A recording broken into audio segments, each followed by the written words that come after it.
The wind outside roared like a beast, carrying with it sheets of snow that buried everything in sight. I was just settling into my favorite chair, savoring the warmth of the fire when I heard it. Faint scratches at the door. At first I ignored it, thinking it was just the wind playing tricks, but then came a sound that froze me in my tracks. A desperate whine. I opened the door to find a trembling German shepherd, his body covered in snow, barely clinging to life. What happened next would haunt me forever. Winter in the mountains is a force to be reckoned with. The snowstorm that night wasn't just any storm, it was one of those relentless, unforgiving tempests that made you grateful to be indoors. My cabin tucked away in the woods was my sanctuary, and I had spent the evening doing what I always did on nights like this, stoking the fire and letting its warmth erase the chill from my bones. The wind howled outside, rattling the windows and causing the shutters to creep. I was halfway through a book, the kind that you read slowly just to savor, when I heard it, a soft, repetitive scratching sound. At first I dismissed it. Out here, noises were common. Branches swayed in the wind, animals roamed through the snow, and sometimes the cabin itself seemed to groan under the weight of the storm. But then the sound came again, more insistent. This time, scratch, scratch, whine. I set my book down, my heart thin. Living alone in the wilderness, you learn to trust your instincts, and something about that sound wasn't right. I approached the door cautiously, my bare feet see against the wooden floor. The scratching stopped as I got closer, replaced by a low, pitiful whimper. My pulse quickened. What could it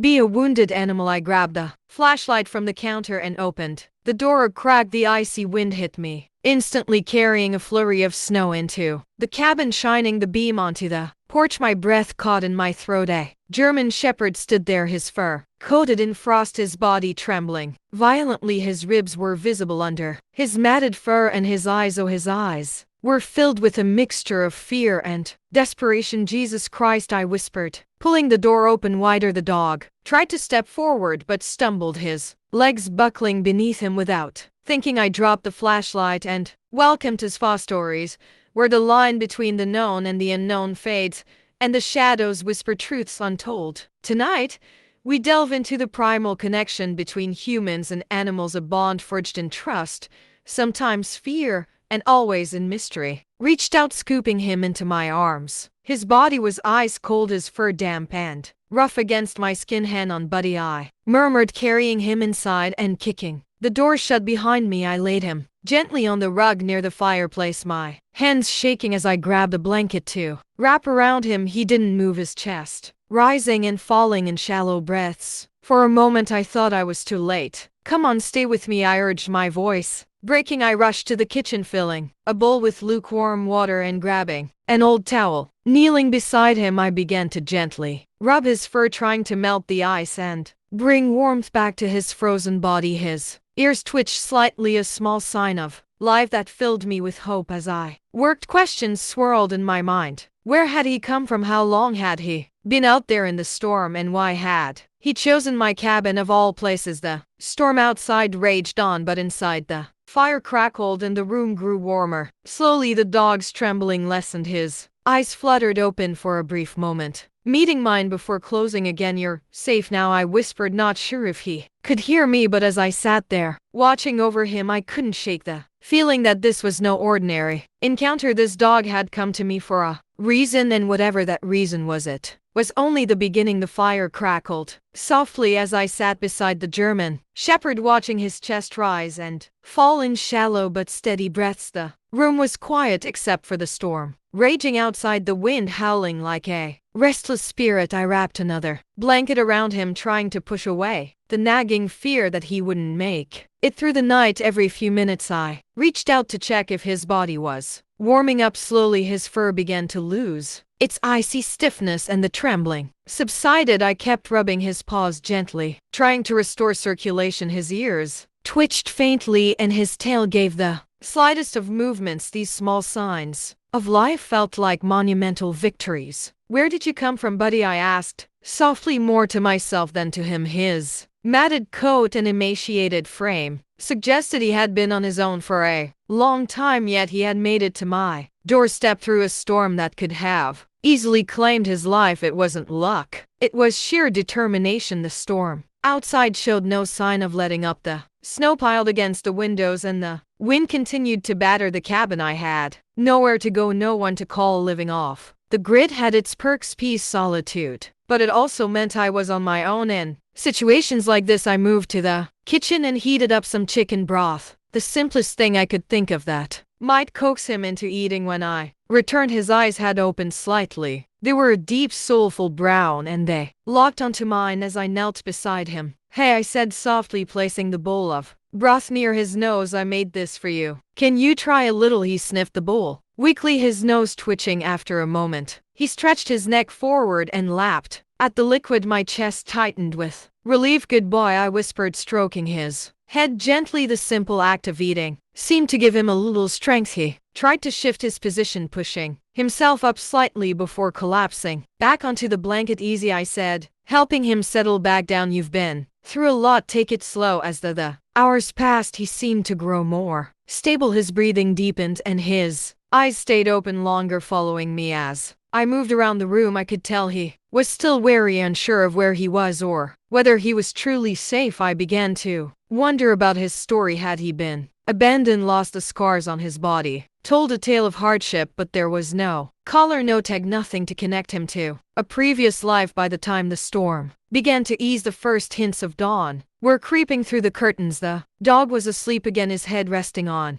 the folded blanket I had given him. He looked peaceful now, his body relaxed in a way that suggested he hadn't felt safe in a long time. I made myself a cup of coffee and sat in the armchair staring at the sleeping dog. Something about him felt significant, like he had entered my life for a reason I couldn't yet understand. As the morning light grew stronger, I decided I couldn't just let this dog go back into the wild. He needed care, a home, someone to help him heal, and deep down I knew I needed him just as much as he needed me. But then, as I sipped my coffee, a soft scratching sound broke the silence. My eyes darted to the door. For a moment I thought I was imagining it, but then it came again. Scratch, scratch. I froze, my mind racing. Was someone out there or something? The dog stirred slightly, his ears perking up at the sound. Taking a deep breath, I walked to the door and opened it cautiously. What I saw made my stomach drop. The cold wind hit me like a slap as I cracked the door open. My heart was pounding, half expecting another animal, or worse, something unexplainable. But when my eyes adjusted to the dim morning light, I saw nothing at first, just the fresh blanket of snow stretching across the yard and the dark outline of the forest in the distance. "Hello," I called out, my voice shaking. The scratching came again, this time from below. I pointed my gaze downward and froze. Another German Shepherd was standing just outside the door, this one smaller and younger, its fur just as matted and frosted as the one already inside. "Oh my God," I muttered, crouching down. The young dog took a step forward, its paws trembling from the cold. It didn't bark, growl, or shy away. Instead, it gave me the same look of desperation I had seen the night before, a silent plea for help. "Where did you come from?" I whispered. My first instinct was to bring it inside, but something felt off. Two dogs, both in dire condition, showing up at my doorstep in the middle of a brutal snowstorm. It couldn't be a coincidence. My eyes flicked toward the forest, scanning the tree line for any signs of movement. Was someone out there? Had these dogs been abandoned nearby? The younger dog whimpered softly, pulling me out of my thoughts. "All right, come on," I said, opening the door wider. "Let'n get you warm." The cold hit the cabin like an unwelcome guest as I ushered the dog inside. The older shepherd, still lying by the fire, perked up slightly, his ears twitching as he sniffed the air. When the younger dog approached him hesitantly, there was a moment of recognition. The older dog lifted his head and his tail gave a weak wag. "You know each other," I said aloud, the realization dawning on me. The young dog curled up beside the older one, resting its head on his side as if seeking comfort. The scene tugged at my heartstrings in a way I couldn't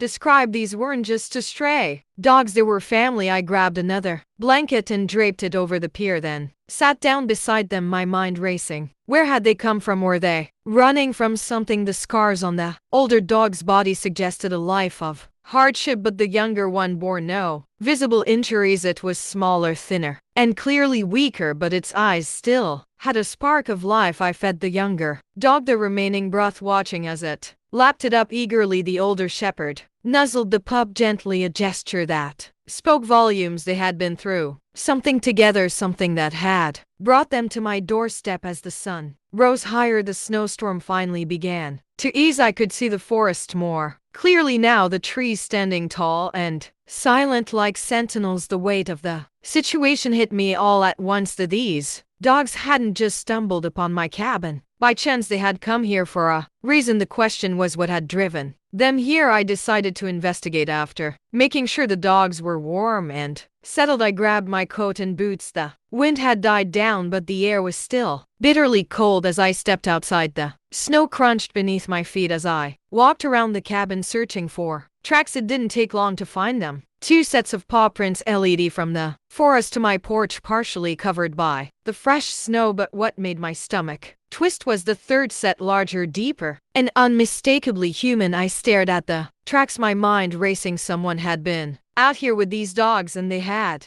left them behind. But why? As I followed the tracks toward the forest, a sense of unease settled over me. Whatever had brought these dogs to my door wasn't over yet. The sight of the human footprints sent a chill through me that had nothing to do with the cold. The snowstorm had passed, leaving the forest blanketed in an eerie, pristine silence. The paw prints and footprints were partially covered by fresh snow, but they were clear enough to follow. I tightened my coat and adjusted my scarf, my breath fogging in the freezing air. As I took my first step toward the woods, I glanced back at the cabin. The 2 German shepherds were lying by the fire, the younger one curled protectively against the older. A part of me wanted to stay with them, to let the mystery go and focus on helping them heal, but the tracks leading into the forest nodded at me. Someone had been out there with these dogs, and I needed to know why they had been abandoned, or worse, if they were in danger. The forest was dense, the snow crunching loudly under my boots. As I pushed deeper into the trees, every sound felt magnified in the stillness. The creak of branches overhead, the occasional R of snow falling from a high bough. My nerves were on edge, but I kept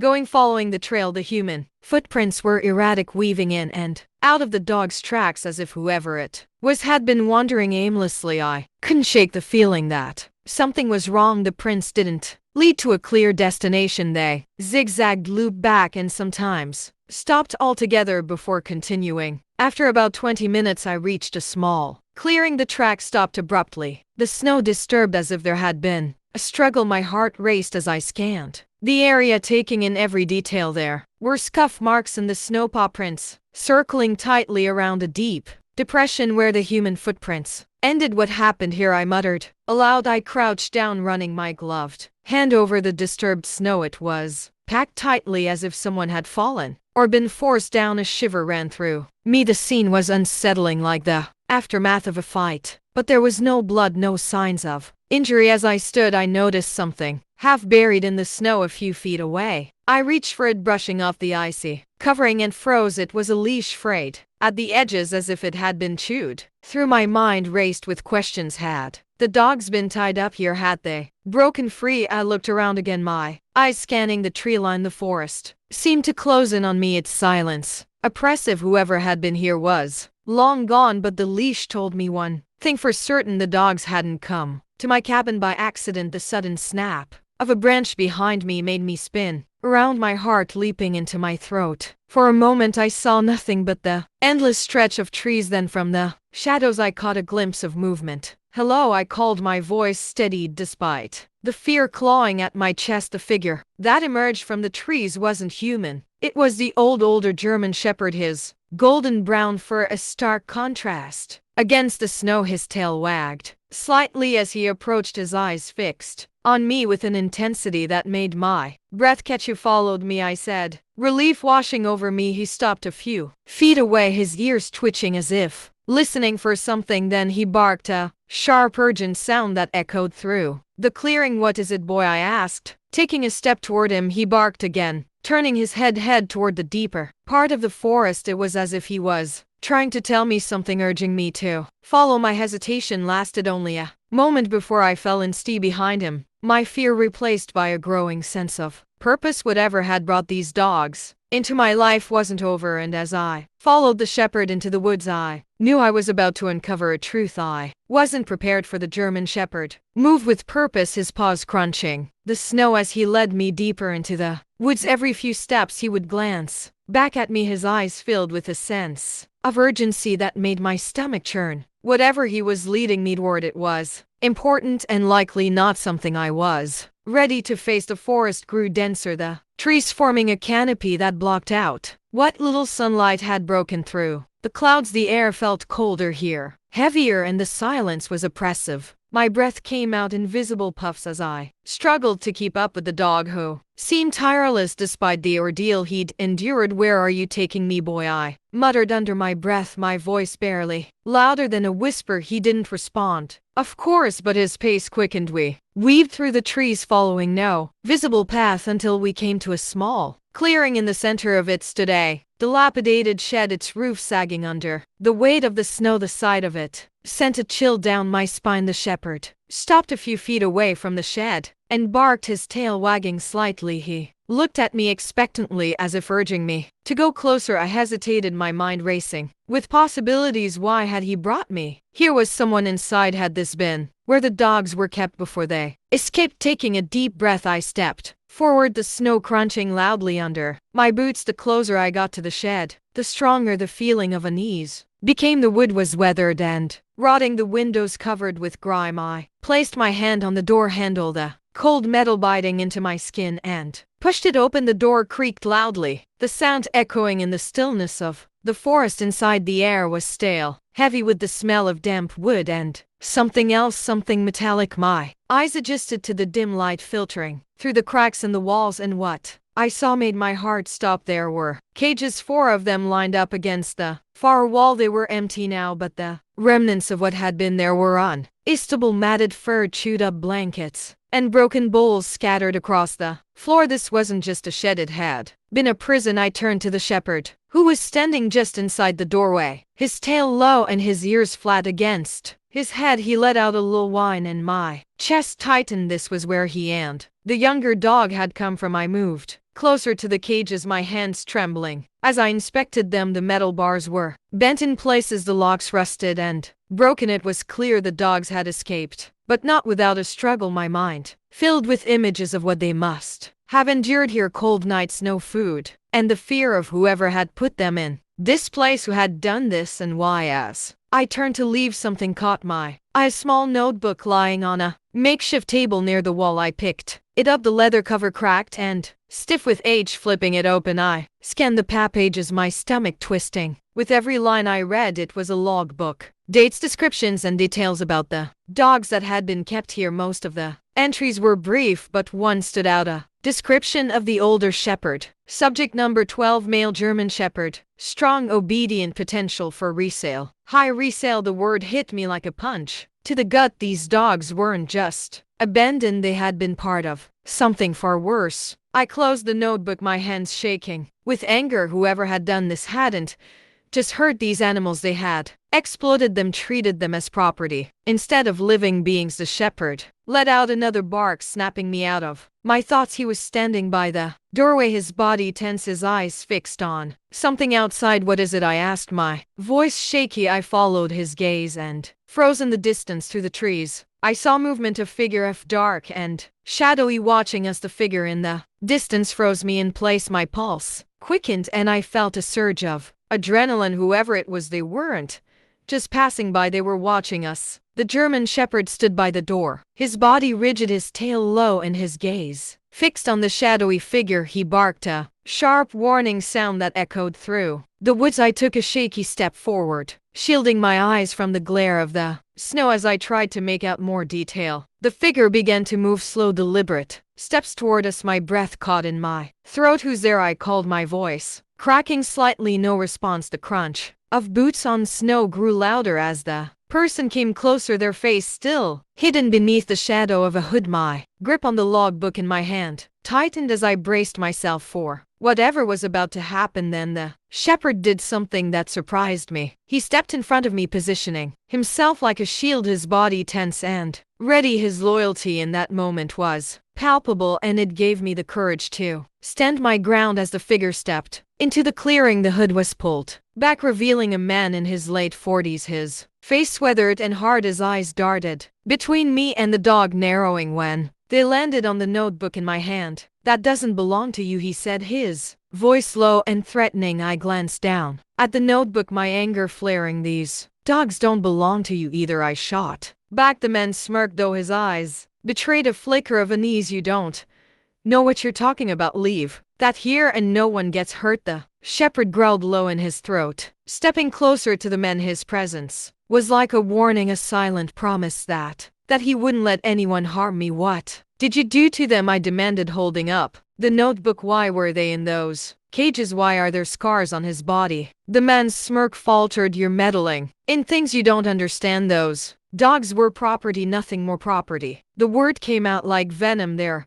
living beings. They have more loyalty and heart than you'll ever have." The man took a step closer, but before he could say anything, the shepherd lunged forward, barking ferociously. The man stumbled back, clearly not expecting the dog's ferocity. "That's enough," he yelled, but his voice cracked with fear. "I used the moment to my advantage. You're going to pay for what you've done," I said, my voice firm. "I'll make sure of it." The man's eyes darted to the forest, as if calculating his escape. Without another word, he turned and bolted, disappearing into the trees. The shepherd chased after him a few steps before stopping. His ears perked and his tail still stiff. I dropped to my knees, wrapping my arms around the dog's neck. "Good boy," I whispered, my voice trembling. "You're incredible." He licked my face, his tail wagging for the first time since I'd found him. I knew the men would likely return, but for now I had what I needed: the notebook, the evidence of his crimes, and I had the German shepherd by my side, a loyal companion who had been through hell and back, but still had the courage to protect someone he barely knew. Back at the cabin, I called the authorities, relaying everything I'd found. It wasn't long before officers arrived, taking my statement and the notebook. They promised to investigate, but even as they left, I couldn't shake the feeling that this wasn't over. The shepherd and the younger dog stayed with me, their bond growing stronger each day. I named the older one Hero because that's exactly what he was, a hero who had survived against all odds and stood by me when it mattered most. As for the man in the woods, I never saw him again, but the scars he left on those dogs and the